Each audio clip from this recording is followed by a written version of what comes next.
a question we can often get that we have many environments here at the Village that are part of holistic disciple making. We recognize that just different environments can minister to us in different seasons. And so, guys, how does a home group differ from, say, a recovery group, a go group, a class? Yeah. What makes a home group distinctive? Yeah, that's good.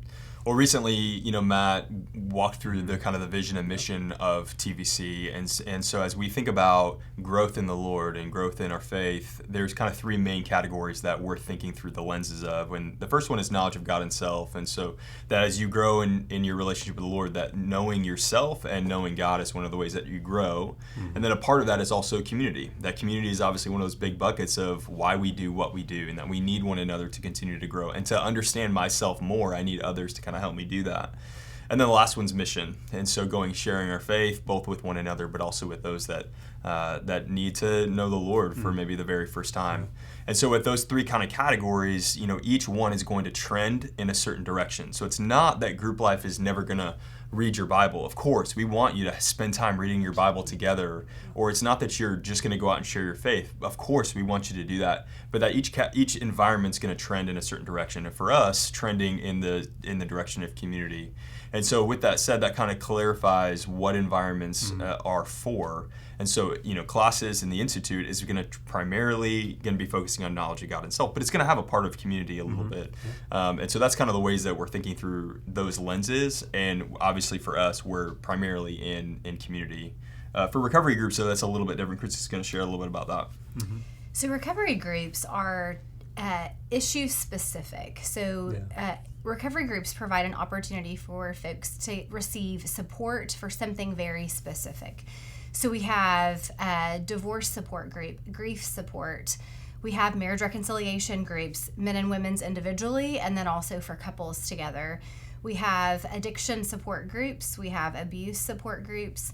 And so those are for people who are dealing with something really difficult or just trying to recover from a really difficult season. And so there's a large group time in recovery, a large group teaching and worship environment, and then these small groups that are specific to things that many of us will deal with in life. And so oftentimes we need a type of support that is more specific to what we're dealing with in a particular season, or maybe we're just trying to heal from something really difficult in our past, whether it was sin committed against us or our own sin we walked into willfully, or just being in a fallen world, in a broken world. And like maybe when your body turns on you, right? People who have chronic illness need support in that, or when we're grieving the death of a loved one. And so recovery is set up to care for people in specific ways that home groups just might not be. You may have a home group leader who has some experience in one of those areas and could provide a more specific type of support for someone in their group that's dealing with something like a divorce. But more often than not, our home group leaders and our home groups are just not set up to care for people in as specific of a way as recovery groups are. And so we want our home group leaders to always feel free to recommend to people in your group that they pursue community and healing in the context of our recovery ministry, maybe for a season, and maybe that means they do that instead of home group. And maybe it means they stay in home group and also attend recovery. And so we want you to feel free to talk through that with us if you have a question or you're not sure how to guide someone, because our church is best set up to care for people in situations like I mentioned through the recovery ministry. That will be where they can primarily receive care in a more specific type of way than home groups. Yeah. So how would a home group interact with a go group? What would be some differences there?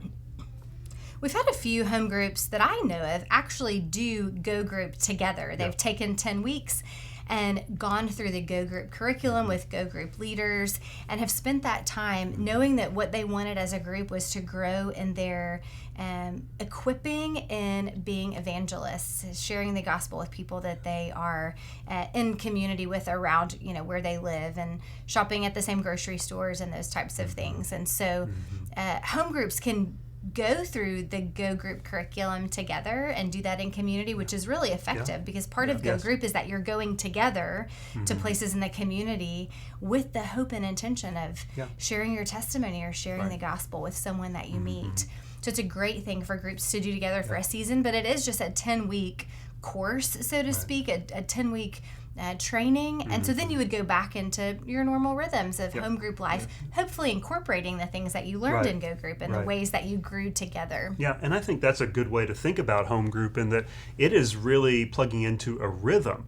Classes, Go Groups, recovery groups, a lot of those are very seasonal, or they're kind of curriculum based, and that is very important when you're trying to move through some information and gain knowledge about God and self. The idea of the community in home groups is that this is ongoing. There's not necessarily an end to this. There could be shifts and changes, but these are the rhythms of Christian practice, Christian community, and that's what we're going to be focusing on here in our home groups. Yeah.